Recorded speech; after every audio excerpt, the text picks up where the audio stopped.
Saya Rikal Zikri, pemilik salah satu perusahaan yaitu PT Agrotech Resort Nusantara. Perusahaan ini bergerak di bidang pertanian modern atau bisa kita kategorikan sebagai sebuah implementasi dari agroteknologi pertanian kota yang hanya membutuhkan lahan-lahan kecil.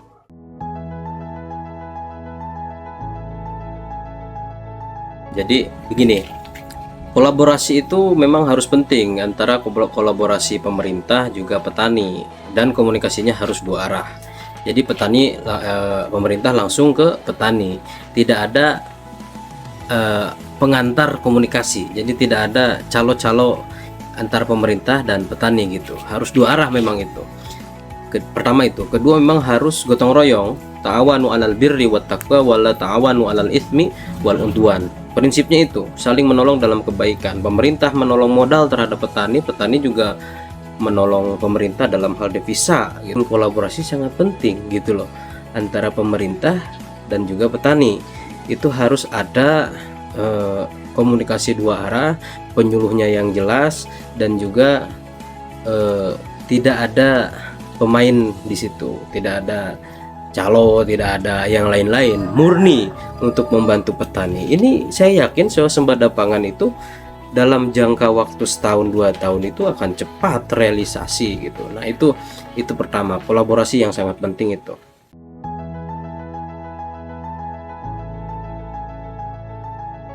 Nah, soal transparansi komunikasi itu ya memang ini bisa jadi untuk menjadi sebuah ruang untuk menarik investasi dari berbagai sektor swasta ya.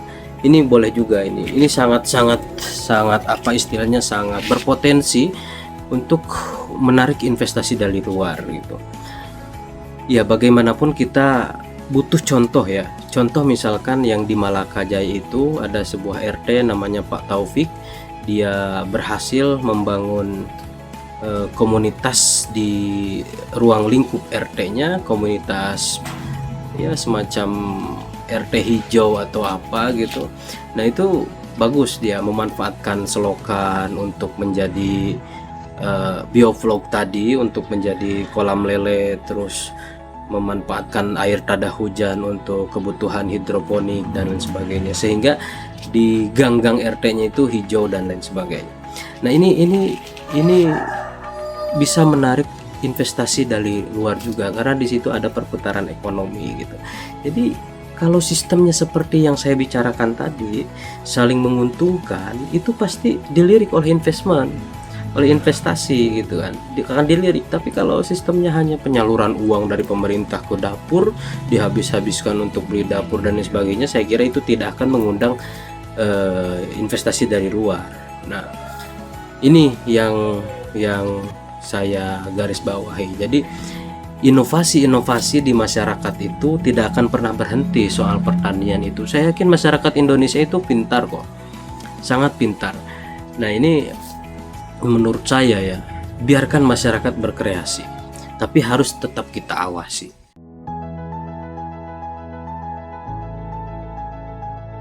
Jadi begini, saya punya satu konsep yang cukup sederhana sebetulnya. Misalkan di kota kita menggunakan lahan-lahan sempit itu untuk pertanian hortikultural.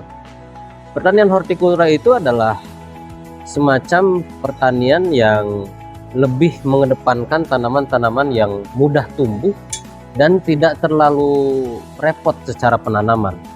Artinya apa? Artinya dia hanya membutuhkan media yang sangat sederhana, yaitu air, misalkan hidroponik dan lain sebagainya. Kita bikin saja semacam pump house atau micro pump gitu kan. Jadi semacam perkebunan kecil ya di tengah perkotaan, seperti yang dilakukan oleh seperti yang dilakukan oleh salah satu RT di Jakarta Timur. Pak Taufik itu sudah melakukan hal itu gitu, dan itu alhamdulillah sukses sampai sekarang.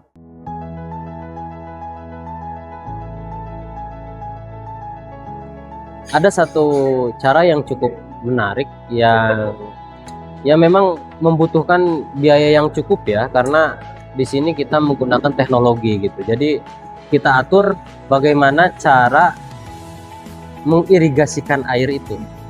Nah, air itu kan perlu, kalau lagi musim hujan atau lagi kita airnya sedang banyak,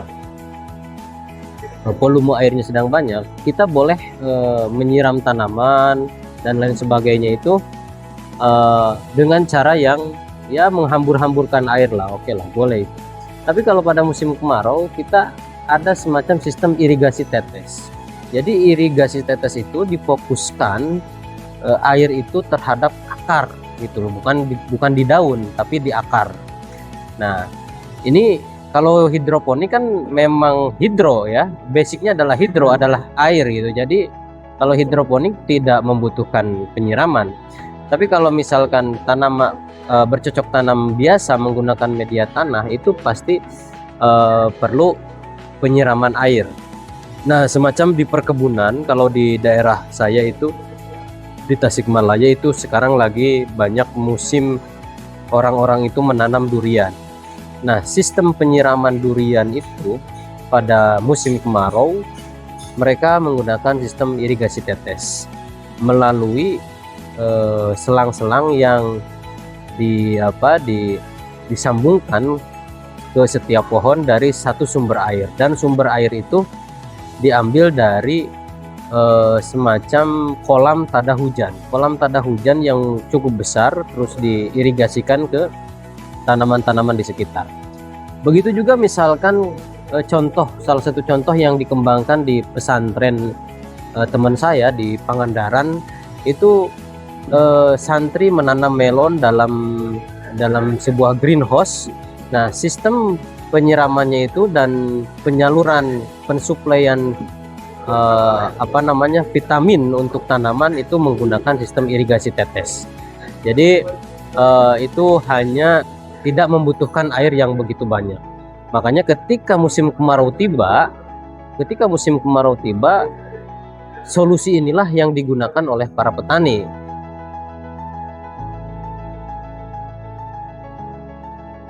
Dunia hari ini telah dan akan mengalami perubahan iklim yang begitu ekstrim gitu. Kita nggak tahu nanti ke depan itu kan akan seperti apa gitu. Makanya teknologi modern ini salah satu penopang untuk keberlanjutannya para petani gitu. Ya, meskipun petani konvensional di daerah sebetulnya masih berharap terhadap 100% masih berharap terhadap alam gitu kan, terhadap alam. Tetapi untuk kita bicara memutus mata rantai atau pasokan pangan dari kampung ke kota itu ya dengan cara itu yang tadi saya bilang sebagai mikro farm atau kebun kecil atau pertanian kecil yang di sudut-sudut kota itu juga perlu dikembangkan.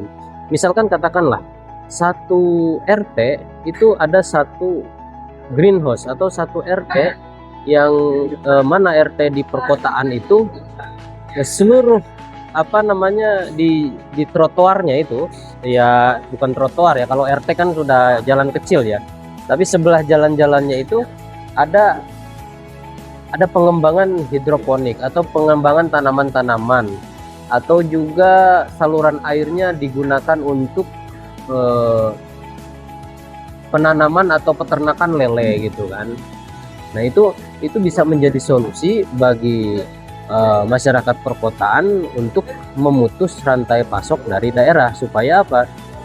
Supaya stabilitas harga itu tetap tetap bertahan gitu, tidak naik dan juga tidak turun. Mungkin bisa turun gitu karena pasokan di kota saja sudah banyak gitu.